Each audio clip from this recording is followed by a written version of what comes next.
Dubai जो है वो इस टाइम दूसरी डायरेक्शन में चल रहा है, जैसे उन्होंने इसराइल को कर लिया सब। मिडिल ईस्ट खाली छोड़ दिया हिंदुस्तान के लिए। मोदी साहब यूएई में घुस गया, सऊदी अरेबिया में घुस गया, वहाँ से उन्होंने हाईएस्ट अवार्ड ले लिया, नेशनल अवार्ड ले लिया। वहाँ पे उनको जब भी आप जाते हैं तो देखने के वहाँ पे उन्होंने अपना सबसे बड़ा मंदिर बना लिया। आपने जो जब आपकी अपनी प्रेजेंस वहाँ पे नहीं है और आपने खुला मैदान एक छोड़ दिया, एक वैक्यूम क्रिएट कर दिया हिंदुस्तान के लिए, तो वो उसका एंड रिजल्ट है कि आज जब कश्मीर पे आपको ज़रूरत है उनकी सपोर्ट की, तो आप देख लें किस किस्म की सपोर्ट आपके पास आई है। तो अब तो ये उम्मा का जो कॉन्सेप्ट है मेरे ख्याल में वो भी काफ़ी हद तक अभी क्वेश्चनेबल हो गया है, और अब बात बहुत ज़्यादा मटीरियलिस्टिक होती जा रही है, और तमाम ममालिक जो हैं वो अपने अपने नेशनल इंटरेस्ट की तरफ जा रहे हैं। इसी तरह से जब आप जाते हैं यूएन के अंदर, जैसे आपने बात की कि डिप्लोमेट्स यही काम करते हैं, डिप्लोमेट्स काम करते हैं, they implement the governments policy. आपकी ये बात और मेरे ख्याल में हम ये सारे लोग सुमित जी हमसे मेरे ख्याल इस पे एग्री होंगे कि लोग ये मानते हैं कि हिंदुस्तान आगे गया। उन्होंने वो स्पेस जो मुस्लिम ममालिक में किसी वक्त हमारे पास थी वो स्पेस, और हमारा सिक्का चलता था, हमारी बात सुनी जाती थी, आज वो चीज़ नहीं है। ठीक है, उन्होंने अभी 2 दिन पहले जनरल कमर जावेद बाजवा साहब को एक बहुत बड़ा अवार्ड दिया है, लेकिन आज से 3 या 4 साल पहले या इससे भी शायद ज्यादा दुबई और सऊदी अरेबिया ने सिविल अवार्ड नरेंद्र मोदी जी को दिया। तो मेरे ख्याल ये बात जो मेहर भाई है हमारे, उनसे मैं बिल्कुल एग्री करता हूँ कि उन लोगों ने इस पे काम किया और वो स्पेस उन्होंने हमसे लेके हमें साइड पे किया। देखें, हमें ये इस चीज को एनालाइज करना पड़ेगा अपने जिंगोइज्म को साइड पे रख के, ठीक है, कि हिंदुस्तान के अंदर जो है वो दुनिया अब क्यों इतनी ज्यादा दिलचस्पी ले रही है। उसके कुछ फैक्टर्स है, मोहरकात हैं। आज से 20 साल पहले ये सिचुएशन नहीं थी। आप देखें हिंदुस्तान की जो इस वक्त जो इकोनॉमी है, मैशत है, वो बहुत बड़ी एक जो है इकोनॉमिक एक पावर है, बन चुका है, उसमें कोई शक नहीं है। उसके अलावा हिंदुस्तान की जो सॉफ्ट पावर है वो हमसे ज्यादा है।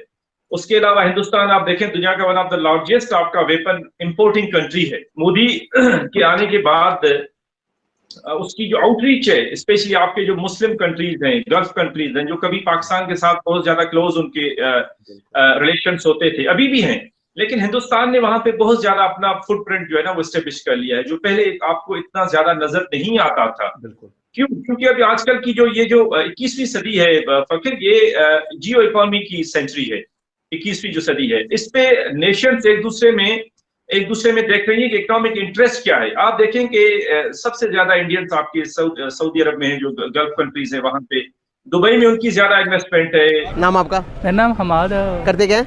मैं स्टूडेंट हूँ पंजाब यूनिवर्सिटी में जी। क्या कर रहे हो? मैं BS इन्वायरमेंटल साइंस। ज़बरदस्त यार, अब तो इन्वायरमेंट के बारे में आपको अच्छी खबर होगी होनी। मेरा आज का आपसे क्वेश्चन ये है कि अभी ये जो से दुबई के अंदर एक मंदिर बनने जा रहा है जिसके अंदर 15 टेम्पल्स, 15 हिंदुओं के मंदिर के जो टेम्पल्स होते हैं वो बनने जा रहे हैं। क्या ये सही है या गलत है? अगर मेरे पॉइंट ऑफ व्यू से देखें तो वैसे इस्लामिक कंट्री है तो जो होना तो नहीं चाहिए। बाकी ज़्यादा ये है कि हर चीज़ पैसों के लिए कर रही है, क्योंकि उन्हें पैसे आते हैं मगर वो इस्लाम को नहीं देख रहे। बट अगर दूसरी तरफ से देखा जाए ना तो हर मज़हब को इजाज़त है कि वो अपने यानी कि कर सके, तो कुछ हद तक सही भी है। और अगर इस्लामिक पॉइंट ऑफ व्यू से देखें तो वो ये सही नहीं है। यार इस्लामिक पॉइंट ऑफ व्यू से भी देखा जाए तो सही है। अपने ईमान इतना मजबूत होना चाहिए कि भाई इधर भी अगर ये पार्क में भी बनता है कोई मंदिर तो हमें खुले दिल से इजाज़त देनी चाहिए कि भाई बनाओ आप। अगर उनको इजाज़त, अगर आप उनको खुले दिल से इजाज़त देंगे, आपका इखलाक इतना अच्छा होगा तो इखलाक की वजह से वो आपका जी इस्लाम कबूल कर लेंगे। प्रायोरिटी तो इस्लाम को देनी चाहिए, क्योंकि एज अ मुसलमान हमें प्रायोरिटी इस्लाम को देनी चाहिए। जैसे कि इस्लामिक कंट्री है, अरबिक कंट्री है, उधर यानी कि जितने भी मुसलमान रहते हैं, हर मुसलमान को अपने यानी कि ये है कि जो अरबिक मुल्क हैं उधर इस्लामिक पॉइंट ऑफ व्यू से वो उनके साथ जुड़े हुए हैं। तो अगर वो कंट्रीज इस तरह की इजाज़त देने शुरू कर देंगे और इस तरह कर बाकी मुल्कों पे क्या इसका असर नहीं, मैं नहीं समझता कि इससे थोड़ा सा भी इम्प्रेशन या फ़र्क पड़ेगा। देखें कि दुबई जो है ना वो टूरिस्ट हब माना जाता है दुनिया के। अगर हम बात करें कि टूरिस्ट के तो दूसरे नंबर पर दुबई आता है। बुर्ज खलीफा देखने के लिए पता नहीं कहाँ कहाँ से लोग जाते हैं। तो ये है कि वो एक टूरिस्ट पॉइंट है, वो अच्छा मैसेज दे रहे हैं कि भाई ये इस्लामिक कंट्री होने के बाद भी हम हर मज़हब को फ़रोग दे रहे हैं। कैसे हैं आप? अल्लाह का शुक्र। नाम आपका? इजहार करते क्या हैं? मैं टीचिंग करता हूँ सऊदीया में। माशाल्लाह, वेरी नाइस। क्या पढ़ाते हैं? मैं केमिकल इंजीनियरिंग का स्टाफ। माशाल्लाह, वेरी नाइस। बेसिकली मेरा आज का आपसे बात करने का पर्पस ये है कि यूएई अरब इमारात के अंदर, दुबई के अंदर ये हिंदुओं का एक टेंपल बनने जा रहा है, एक मंदिर बनने जा रहा है जिसके अंदर 15 उनके देवी देवताओं की तस्वीरें लगी हुई हैं जो कि उनको जिनकी वो पूजा करते हैं, जिनसे वो मन्नतें मांगते हैं। क्या समझते हैं आप कि दुबई ने ये सही किया या गलत काम किया? जहाँ तक मेरा ख्याल है कि अगर दुबई की गवर्नमेंट देखें तो वो इंटरनेशनल कम्युनिटी को बहुत सपोर्ट कर रही है। तो उनके रिस्पेक्टिव से देखा जाए तो ठीक है, वो जैसे चलाना चाह रहे हैं, अगर वो इंटरनेशनल कम्युनिटी को अट्रैक्ट करने के लिए ये चीज़ कर रहे हैं तो उनके लिहाज से ठीक है।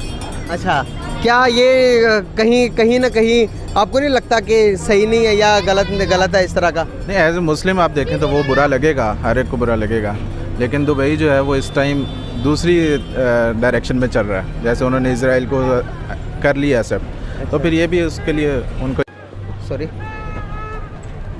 हेलो आने वाले टाइम्स के अंदर अगर हम ऐसे थोड़ा इस तरफ मेरी तरफ हो जाए, आने वाले टाइम्स के अंदर अगर हम यही करते रहेंगे तो आपको नहीं लगता कि हम कहीं किसी और तरफ जा रहे हैं? बिल्कुल जा रहे हैं, हमारी डायरेक्शन गलत जा रही है। वो तो मुस्लिम कम्युनिटी पूरी जो इंटरनेशनल है वो हम लोग ऑलरेडी गलत डायरेक्शन में चल पड़े हैं। मैं सिर्फ इस पॉइंट ऑफ व्यू में बात कर रहा हूँ कि जो दुबई जिस डायरेक्शन में जा रहा है उनके रिस्पेक्ट से ये ठीक है। अगर